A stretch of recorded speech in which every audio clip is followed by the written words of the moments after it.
Assalamualaikum warahmatullahi wabarakatuh. Halo teman-teman semua. Gimana nih kabarnya? Semoga kalian tetap dalam keadaan sehat, semangat, dan baik-baik saja. Alhamdulillah, pada kesempatan kali ini kami dari kelompok 5, saya sendiri Devia Rahma, dan ketiga rekan saya, Yuda Afahrul Nurhan, Nisa Marifatika, dan Ahmad Rubai dapat membersamai teman-teman untuk belajar mengenai diagnosis multiaksial.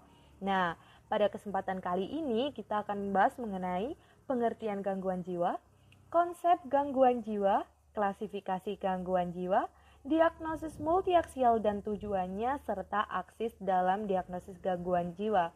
Nah, teman-teman, bisa nih untuk disimak. Pengertian gangguan jiwa.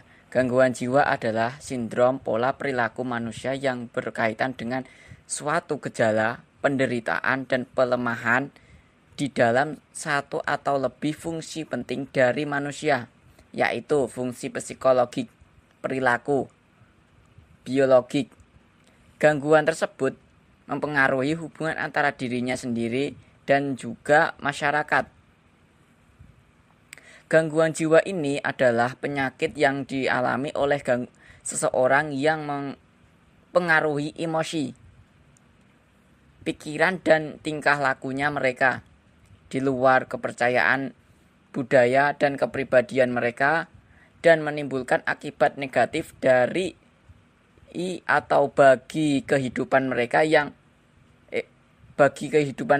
dan keluarganya. Gangguan jiwa ini dapat dialami oleh individu maupun masyarakat dari berbagai kalangan dan tingkat usia, baik anak-anak, remaja, dewasa, maupun lanjut usia. Secara umum, gangguan jiwa dapat dibagi ke dalam dua kelompok, yaitu gangguan jiwa ringan dan gangguan jiwa berat. Yang termasuk ke dalam gangguan jiwa ringan antara lain cemas, depresi, psikosomatis, dan kekerasan Sedangkan yang termasuk ke dalam gangguan jiwa berat seperti skizofrenia, manik, depresif, dan psikotik lainnya. Konsep gangguan jiwa. Dalam kaitannya dengan pengertian di atas, gangguan jiwa memiliki beberapa konsep yang disampaikan dalam DSM, Diagnosis and Statistical Manual of Mental Disorder, dan PPDGJ atau Panduan Pengolahan Diagnostik Gangguan Jiwa. Konsep gangguan jiwa pada PPDGJ 2 ini yang merujuk pada DSM adalah sindrom atau pola perilaku atau psikologik seseorang yang secara klinik cukup bermakna yang secara khas berkaitan dengan atau gejala penderitanya atau distress atau hendaknya impairment disability di dalam satu atau lebih fungsi yang penting dalam manusia. Sedangkan konsep menurut DSM 4 yang terjadi rujukan PPDGJ 3 adalah mental disorder. Sehingga dari penjabaran di atas, konsep mengenai gangguan jiwa dapat dinyatakan dalam beberapa butir berikut. 1. Adanya gejala klinis yang bermakna berupa sindrom atau pola perilaku dan sindrom atau pola psikologik. Yang kedua, gejala klinis tersebut menimbulkan penderitaan atau distres antara lain yang berupa rasa nyeri atau nyaman, tidak tentram, gangguan disfungsi organ tubuh, dan lain-lain. Yang ketiga, gejala klinis tersebut menimbulkan disabilitas dalam aktivitas kehidupan sehari-hari yang bisa dilakukan dan diperlukan untuk merawat diri juga kelangsungan hidup seperti mandi, berpakaian, makan, kebersihan diri, dan lain-lain. Selanjutnya kami akan membahas mengenai klasifikasi gangguan jiwa. Dalam klasifikasi gangguan jiwa ini, yang pertama kita akan berbicara tentang perkembangan klasifikasi gangguan jiwa. Sejak tahun 1900, sudah dilakukan teknik pengklasifikasian gangguan jiwa. Akan tetapi, baru diakui pada tahun 1952 ketika American Psychiatric Association atau APA menerbitkan DSM-1. Pada tahun 1968, WHO mengeluarkan International Classification of Disease atau ICD, sehingga DSM-1 direvisi dan disamakan dengan ICD. Kemudian terbitlah DSM-2. Selanjutnya pada tahun 1980, DSM-2 berubah menjadi DSM-3, yang kemudian pada tahun 1987 direvisi kembali menjadi DSM-3R. Pada tahun 1988, APA membuat DSM-4. Dengan alasan beberapa kriteria diagnostik dari DSM-3R masih terlalu samar dan membuka peluang untuk muncul bias dalam penggunaannya, dan juga adanya kekurangan pada aksesnya. Kemudian, muncullah DSM-4TR sebagai pedoman klinisi dan profesional untuk menentukan diagnostik. Dan akhirnya pada tahun 2013 muncul dengan berbagai perbaikan DSM-5. Selanjutnya kita membahas mengenai PPDGJ atau Panduan Penggolongan dan Diagnosis Gangguan Jiwa yang menjadi rujukan di Indonesia. Perlu diketahui perbedaan antara PPDGJ 1, PPDGJ 2, dan PPDGJ 3. PPDGJ 1 terbit pada tahun 1973. Nomor kode dan diagnosis mengacu pada ICD-8. Sistem pengkodeannya menggunakan numerik. Pada PPDGJ 2, terbit pada tahun 1983. Nomor kode dan diagnosisnya mengacu pada ICD-9. Konsep klasifikasi dengan kelas diagnosis memakai kriteria diagnosis DSM. Sedangkan pada PPDGJ 3, terbit pada tahun 1993. Nomor kode dan diagnosisnya merujuk pada ICD-10. Sistem pengkodeannya menggunakan alfanumerik. Konsep klasifikasi dengan hierarki blok memakai pedoman diagnosis ICD-10 dan diagnosis multiaksial menurut DSM-1. PPDGJ mengalami konversi. Oleh sebab itu, mengalami perubahan seperti yang bisa kita lihat dan kita baca sendiri dalam tabel berikut ini. Selanjutnya mengenai hierarki blok diagnosis.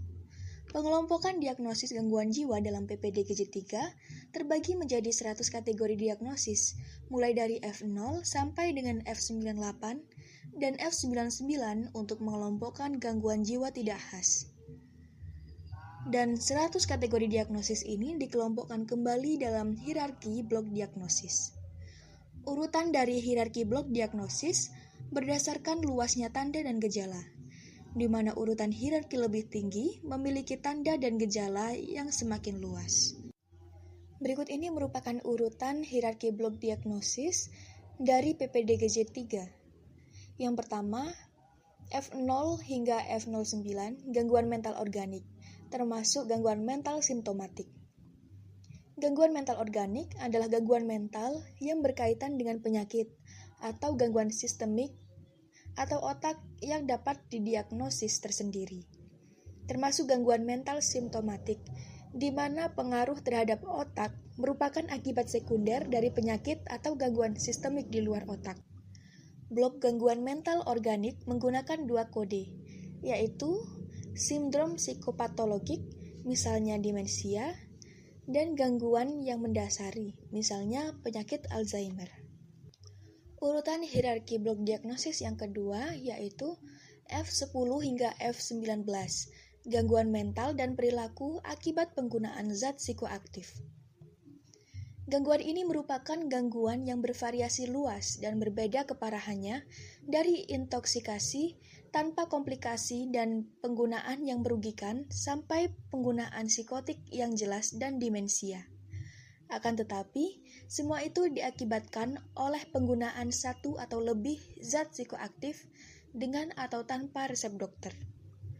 Yang ketiga, F20 hingga F29, skizofrenia, gangguan skizotipal, dan gangguan waham.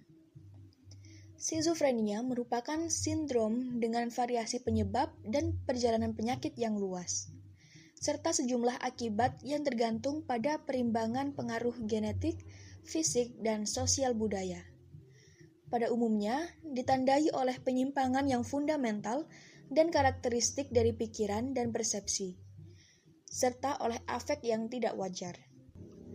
Kemudian skizotipal merupakan pola yang penuh dengan defisit interpersonal dan sosial yang ditandai dengan ketidaknyamanan akut dan penurunan kapasitas dari hubungan dekat yang disebabkan oleh distorsi kognitif dan persepsi dan perilaku yang eksentrik, dimulai pada masa muda dan bermanifestasi melalui berbagai macam cara.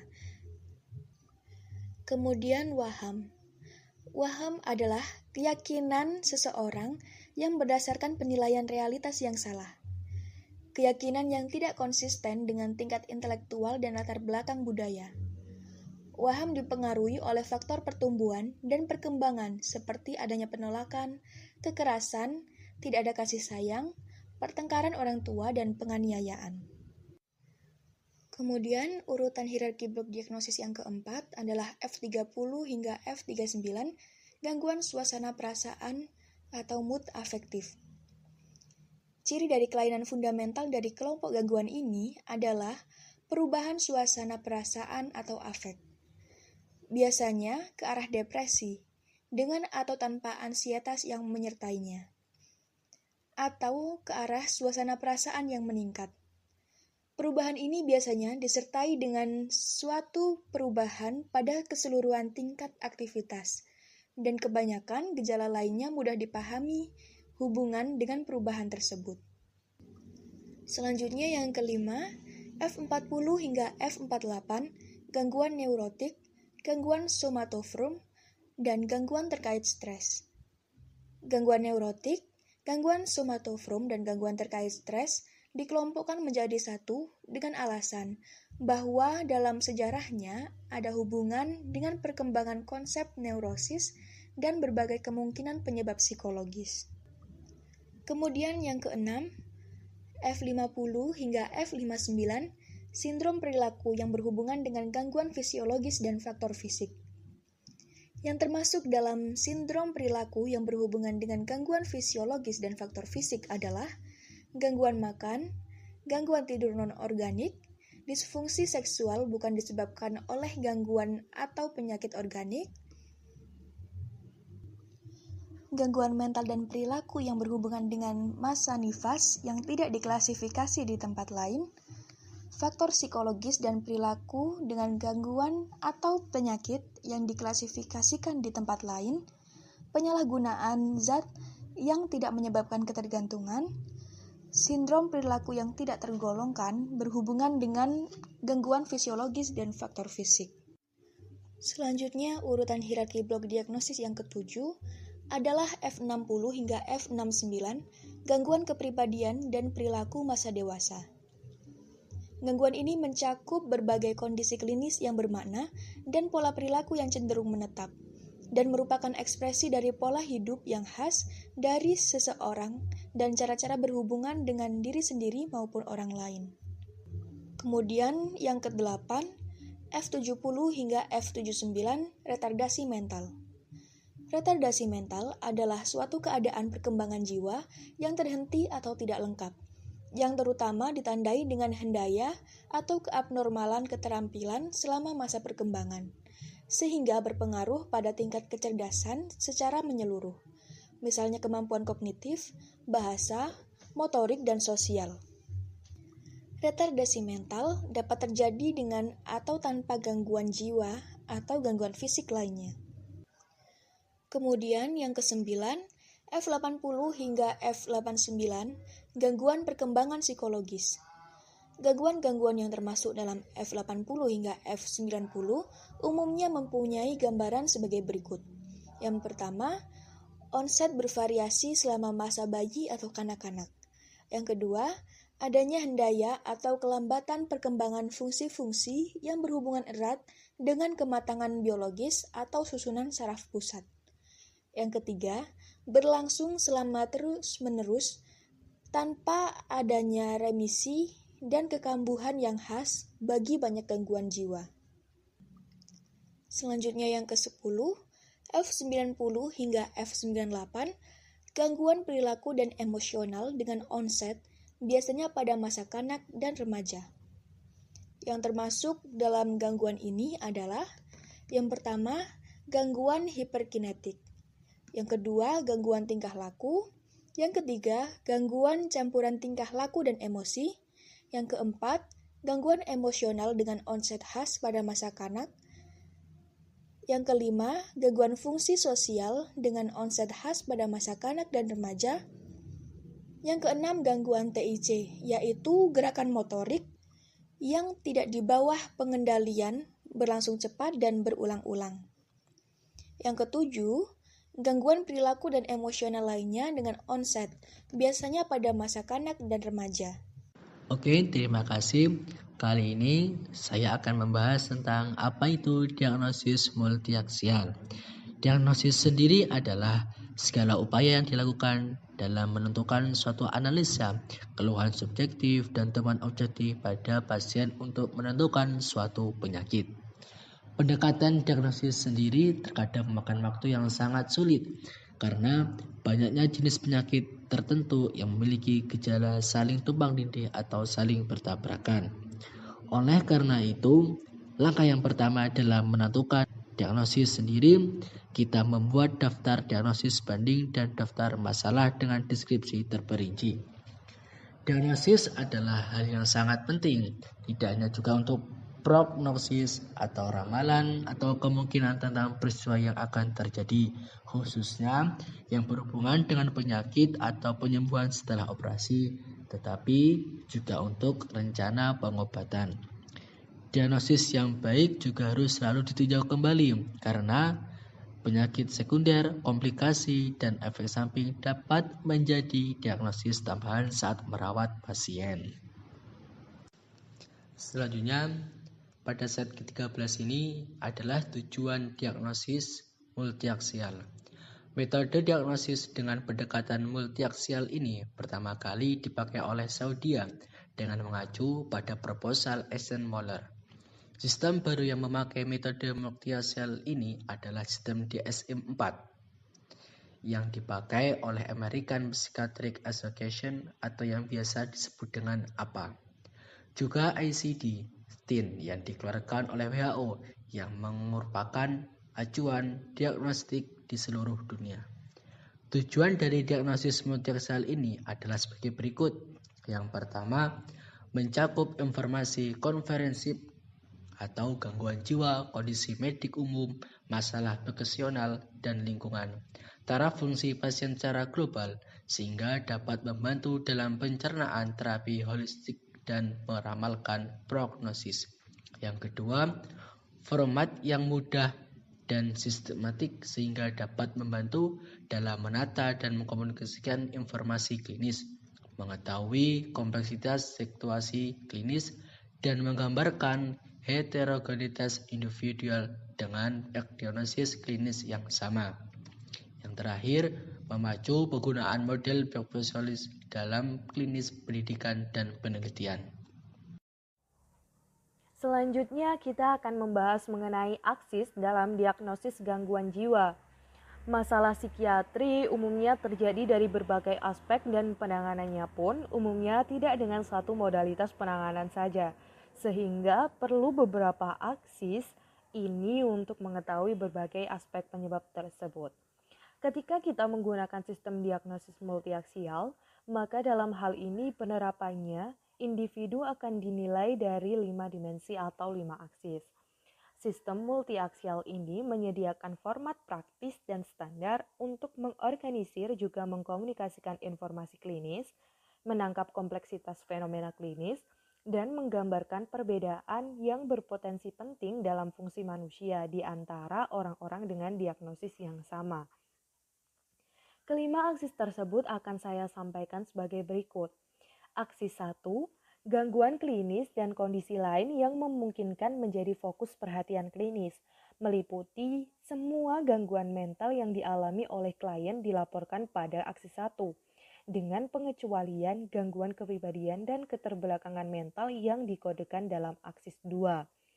Secara sederhana, dalam aksis 1 ini merupakan sindrom atau kumpulan gejala, sedangkan kondisi lain yang mungkin menjadi fokus perhatian klinis dimaksudkan kondisi-kondisi yang bukan gangguan mental tetapi memungkinkan memicu perlunya intervensi psikologis, seperti adanya percobaan bunuh diri.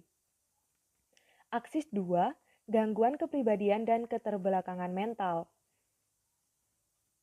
meliputi gangguan kepribadian yang merupakan pola perilaku tidak fleksibel dan tidak mudah beradaptasi yang mencerminkan variasi kepribadian yang tidak normal dan ekstrim, serta menjadikannya kaku dan tidak teratur. Juga gangguan yang berkaitan dengan rigiditas dan cara-cara maladaptif dalam hubungan dengan orang lain atau penyesuaian-penyesuaian eksternal. Keterbelakangan mental yang dimaksud merupakan gangguan perkembangan intelektual dan kemampuan beradaptasi. Aksis 3, kondisi medik umum, seperti epilepsi, kanker, diabetes, atau segala penyakit kronis akut lainnya yang berkaitan dengan pemahaman atau penanganan permasalahan kejiwaan klien. Secara singkatnya, kondisi medis umum ini merupakan kondisi umum yang terjadi saat itu dan berhubungan dengan gangguan yang terjadi pada si klien. Aksis 4, masalah psikososial dan lingkungan. Ini meliputi semua masalah sosial dan lingkungan yang menimbulkan stres secara alami, yang mana dalam hal ini menjadikannya terganggu. Atau bisa juga kita pahami sebagai hal-hal yang kita duga menjadi sebab atau juga bisa menjadi konsekuensi dari adanya aksis 1. Yang terakhir aksis 5, penilaian fungsi secara global. Pada aksis ini, nilai GAF atau Global Assessment of Functioning akan digambarkan melalui skala 0 sampai 100. Ini merupakan penilaian terhadap fungsi seseorang atau klien yang sekarang. Penilaian GAF, meskipun subjektif, berguna untuk menjelaskan tingkat keseluruhan kerusakan klien, pelacakan kemajuan klinis dari waktu ke waktu, dan prognosis prediksi. Nah, teman-teman, ada beberapa catatan yang perlu kita ketahui ketika menentukan kelima aksis tersebut. Yang pertama, antara aksis 1, 2, dan 3 tidak selalu harus berhubungan etiologik atau patogenesis. 2. Hubungan antara aksis 1, 2, 3, dan 4 dapat timbal balik atau saling mempengaruhi. Kami mengutip dari buku Saku Diagnosis Gangguan Jiwa Rujukan Ringkas dari PPDGJ 3 dan di SN 5 yang ditulis oleh Rusdi Maslim memaparkan mengenai diagnosis multiaksial sebagaimana telah kami cantumkan dalam tabel berikut. Di situ telah tertera mulai dari aksis 1, aksis 2, aksis 3, aksis 4 sampai dengan aksis 5, di mana dalam aksis 1 dimulai dari kode F00 sampai dengan F09, gangguan mental organik atau simptomatik, F10 sampai dengan F19, gangguan mental dan perilaku zat psikoaktif, dan seterusnya. Ketika tidak ada diagnosis pada aksis 1, maka dikodekan dengan Z03.2 dan kode R69 berarti diagnosis aksis tertunda.